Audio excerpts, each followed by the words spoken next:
Welcome back to another episode of the Chronicles of Gameology. I'm your host, Neil K. Marcellus, and yeah, that's checkmate.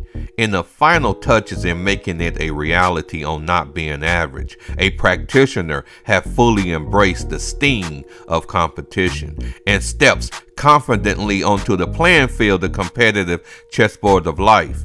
And in so doing, the practitioner is afforded the opportunity to dictate the value of their own scoreboard.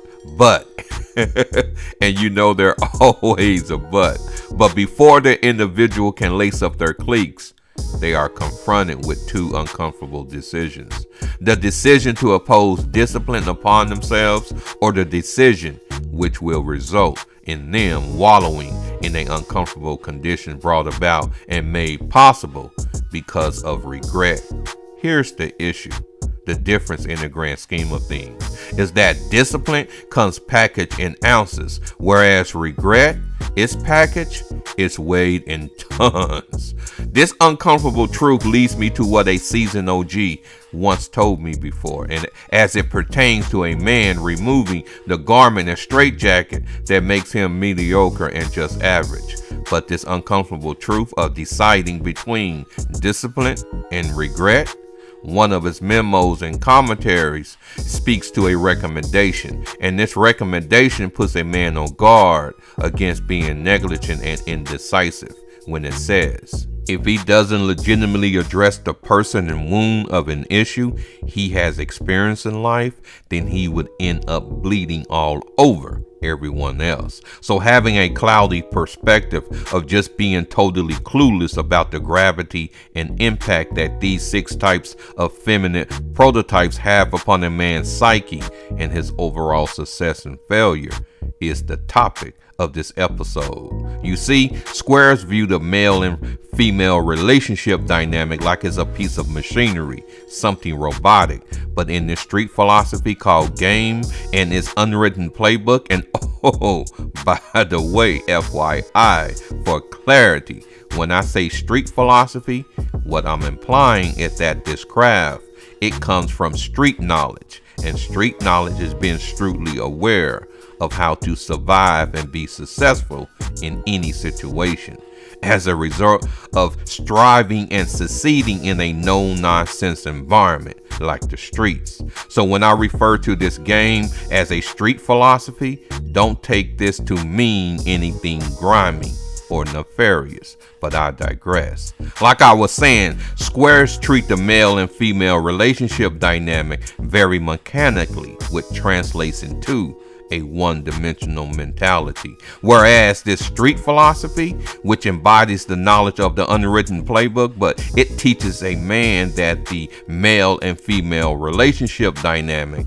is like an organism which has a all-pervasive quality about itself, affording the practitioner of this craft the capacity to have a 360-degree perspective, which symbolizes being situated upon a throne that provides a bird's eye view, a 80,000 feet vantage point. Also, once a man is equipped with this 360-degree perspective, it educates him that he and all men will be contending with these 6 feminine dynamics from the time that he and other men are born all the way up until he and other men draw their last breath. As such, these 6 feminine prototypes that a man is consistently bumping into and interacting with on a 24/7 basis. But these 6 feminine prototypes is categorized as such as: number 1, a man's biological mother; number 2, the mother-child prototype, which represents the nurturing quality within all women; number 3, a man's mother complex, his mommy hang-ups, and I get back to this one here in a moment; and number 4, his shadow queen, his unresolved unconscious issues; number 5, the various females he will be intimate with; and last but not least, number 6, the goddess principle that represents all women. This prototype represents the maturity of a woman realizing that she deserves to be appreciated versus seeking attention and attention only. Circling back to that prototype, which represents a man's mother complex, his mother hang-ups, I flagged this particular one earlier and said I would get back to it because the nuts and bolts of how this one plays out within a man's psyche is massive. Being properly laced up about this street philosophy, one will have a firm understanding that the mother complex is not just isolated to a man's biological mother. You see, from a gameologist point of view, a man's mommy hang-ups do not originate from his biological mother alone. It is a combination or a merger of what the man has experienced in his relation to who he considers an authority figure in his upbringing. See how this boomerangs right back into the necessity of having a 360-degree perspective versus a square frame of mind, which only processes a situation through a one-dimensional peephole. Because from a square perspective, a man's mother complex will always come from his biological mother. It was once said to me by a seasoned OG who was very instrumental in my early development in the street philosophy, but he said to me, mediocrity is like a soft and cozy bed. It's easy to get into, but hard as hell to get out of. This speaks to a man having low quality behavior, and low quality behavior that the OG further explained to me that a lot of men acquiesces to is the behavior dealing with reacting versus the most studious behavior that one can decide to do, which deals with responding. When a man is up under the influence of the mother complex issue, he becomes overly moody and will spaz out over the smallest of things. This happens because the low quality behavior of reacting tends to go something like this. Something happens. The individual panics. Then that individual will proceed to spaz out and relive that moment mentally over and over again. A higher quality and a more noble-minded behavior that the OG further explained that is more beneficial is the behavior of not flinching, which is a precursor in order to exercise the more superior form of maneuvering, which is the ability to respond. Nonetheless, he said that this requires a man to go down deep within his own essence and take responsibility for what's there. You see, responding the preferred option out of the two that's currently being shown on this image, but responding is a spin-off from the word responsibility. It deals with being considerate, contemplating, and being deliberate, calculating. This is what can corner and neutralize the wayward antics and the dusty-ass behavior that's so damn prevalent from all of the unresolved mother hang-up issues that's so widespread among so many men in these days and times. Swinging back to this concept of not flinching, learning not to flinch is one of the many pearls of wisdom that a practitioner of this craft, a practicing gameologist, is exposed to under the proper tutelage of a seasoned OG. I have said this several times before on other episodes, but one of the main reasons a lot of men find themselves submerged within a game goofy mentality is because they wasn't exposed to a game rich environment that nurtured this type of mindset, which is ability not to flinch. At any rate, this ability for men not to flinch is taught as a code of ethics in this street philosophy and discipline. But some of these methods on how this is done, a person with a square mentality will most likely get their pennies in a bunch and copper attitude to some of the methods that is utilized within the street discipline for this particular skill set. It's a movie though that showcased one of these methods, and also the whole movie and premise is based upon unresolved mother issues. And in my opinion, this flick is one of the most underrated movies and films that never received the critical acclaim and accolades it deserves. And this is the movie Baby Boy, directed by the brilliant John Singleton. May he rest in power. But this extreme method I'm about to show you has similarities to what is commonly taught in the sweet art of boxing. So the thing is, when learning how to get them up, Newbies to the art of boxing often flinch, move their head back, or close their eyes when haymakers and punches get to come in their way when sparring or competing. And this is a no-no because it impacts a fighter's ability to avoid, block, and counter incoming attacks. Getting back to the movie clip in this footage, the principles of not flinching is taught to some youngsters by a more seasoned OG who has figured out how to stand his ground and own up to some of his own bullshit. This OG is played by Omar Gooding, which I'm showing this to showcase what some would consider outrageous, but is necessary for a man to develop a strong and a functional ego. I did an entire episode on how square society has intentionally demonized the process of ego development. The whole campaign to demonize how one should go about developing their ego is part of a larger shiesty agenda. But I digress. Here's the link. Check this show out once you get finished viewing this episode. But how to stop flinching is part of some unconventional teaching that is commonly taught in a gameology rich environment, which is a necessity in order to neutralize any bitch-made behavior that is a direct derivative from a man's unresolved mother hangups. So let's check this short movie clip out, and on the other side we pick it up from there. Don't flinch. Don't move or I hit you with two. Chuck that up. Chuck it up, little nigga. Yeah. Oh, yeah, this got hard. Look at this. You got hard. You got hard, cuz. Go ahead and tell us.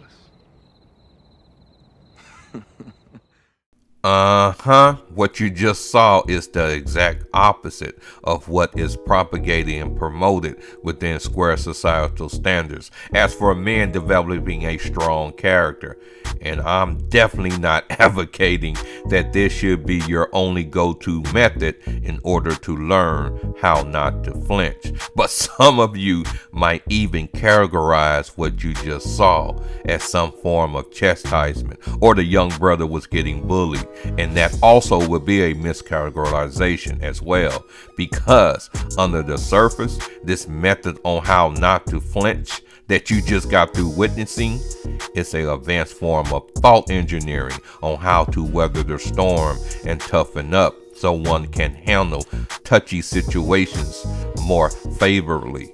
This advanced method is referred to as the AR&O mental hacking technique. As you probably have figured out, a lot of seasoned OGs had their fair share of experiencing touchy situations in these trenches, commonly referred to as the streets. So a quick overview of this mental hacking technique is that the letter A is about mentally allowing your body to accept the situation.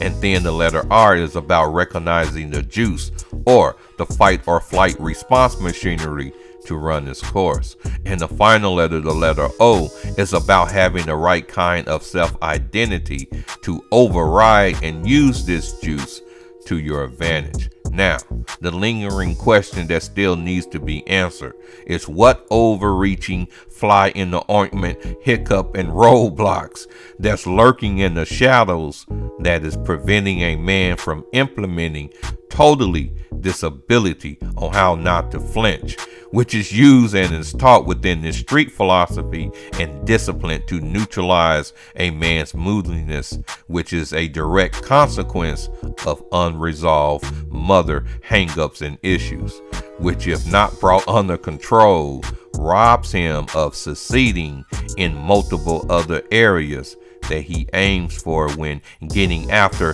the things that makes him happy and complete on his journey across this chessboard we call life. Also, his inability on not to flinch carries over and directly affects his capacity to have a 360-degree perspective, which would give him the ability to honestly look at the good, the bad, the downright ugly within his own essence and within his own soul. And of course, The answer to this question is in plain sight, positioned and sitting to the right of this image, which is the brainbuster conundrum known as chess. Those who are frequent viewers of the Chronicles of Gameology already know that I use the principles embedded into this intellectual boxing match called chess to highlight how they can be applied to master this street philosophy referred to as the concept called game and life in general, because chess is an ancient cosmology that has many life secrets encased into its overall makeup and construction. Therefore, the answer to this issue, as it concerns the full implementation of how not to flinch, which can act as a counterweight, a balancing force that pulls a man from tumbling off the deep end completely from the aftermath of an unresolved mother issue. But the answer to this question can finally be answered once the onion is further peeled back on the term and concept surrounding the more superior behavior, which is the ability to respond. Underneath the ability to respond is some fundamental guidelines that greases the wheel, so to speak, so one can execute the ability not to flinch. But these same guidelines can be found within the mental inventory of a certified chess player as well.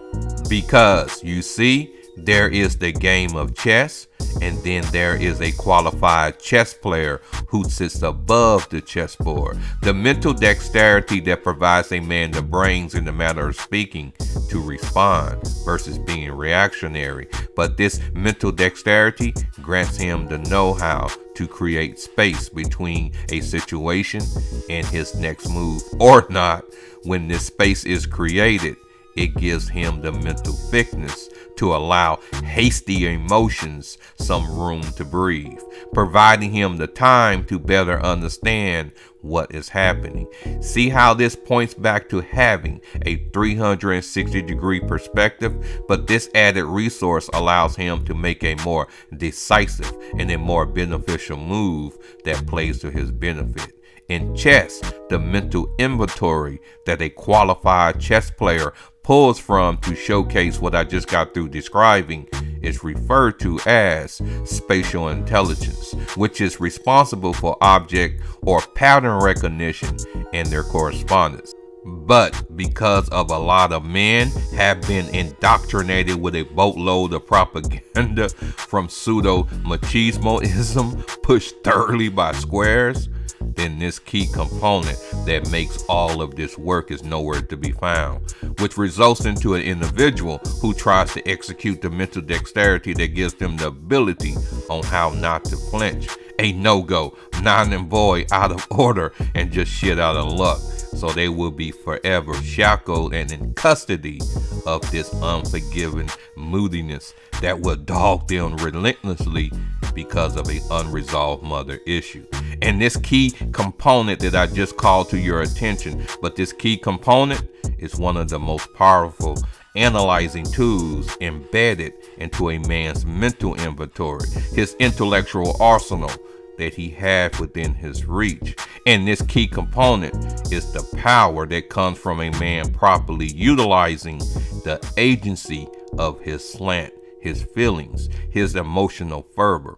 You see, his slant or feeling/emotional fervor gives the man the ability to legitimately evaluate the true value of something or someone. Check out this image I'm now showing. Now, peep game. In this street philosophy, it is of utmost importance to how well a practitioner, a practicing gameologist of this craft, plays their position.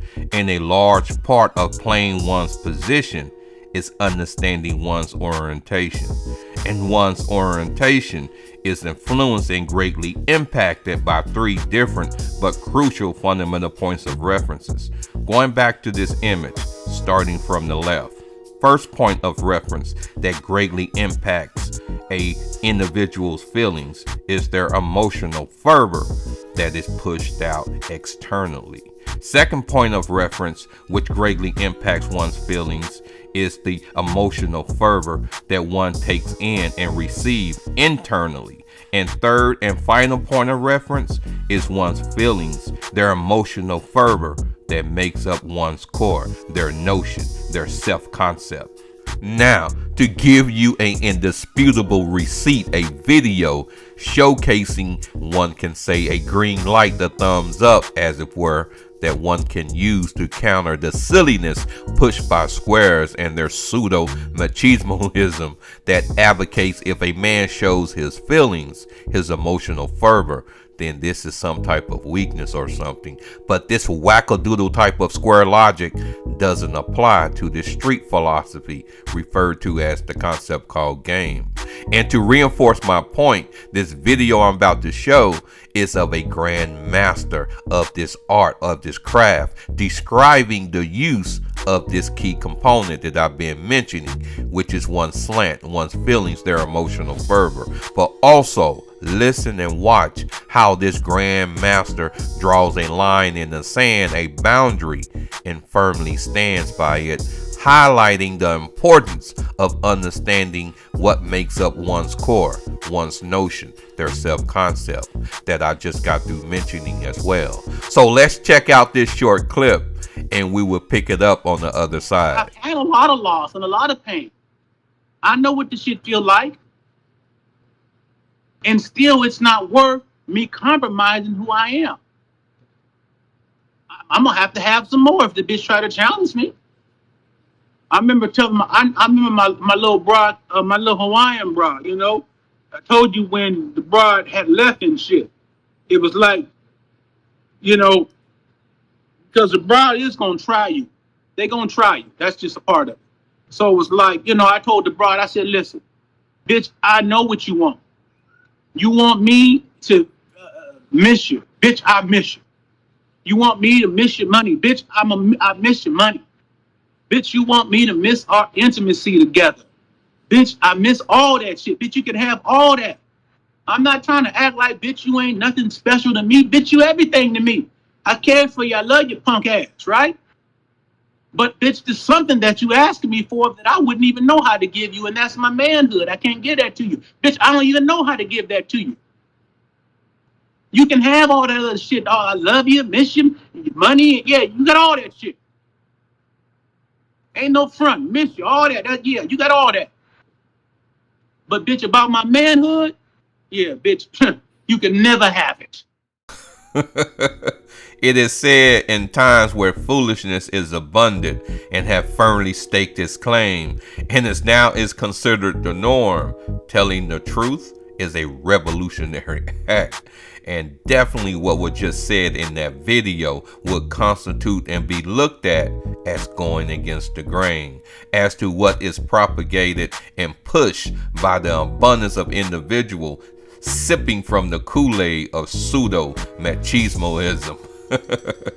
And by any chance, if you were clueless to who that was in that video, that is Mr. Andre, aka Gorgeous Dre Taylor. Look him up. But he's a legend and a grand master in this street philosophy. You see, going back to this image, all of these feelings create an enormous cascade and ocean of which gets turned into your passions and your sentiments. Check out this brand new image I'm now showing. Going back to what I said earlier, feelings, this emotional fervor, is a superior form of analysis that provides one the ability to establish an accurate value when analyzing a situation or individual. Because in this street philosophy, one must be able to peep out the good side of bad and the downside of up and everything in between, as this image is demonstrating. So in summary, it should be plainly obvious as to the necessity and importance of knowing these 6 feminine prototypes if one is going to have any kind of bona fide street cred within this discipline and philosophy referred to as the concept called game. And to be advised, I have barely scratched the surface on exposing the dead giveaways, quirks, and shady behaviors.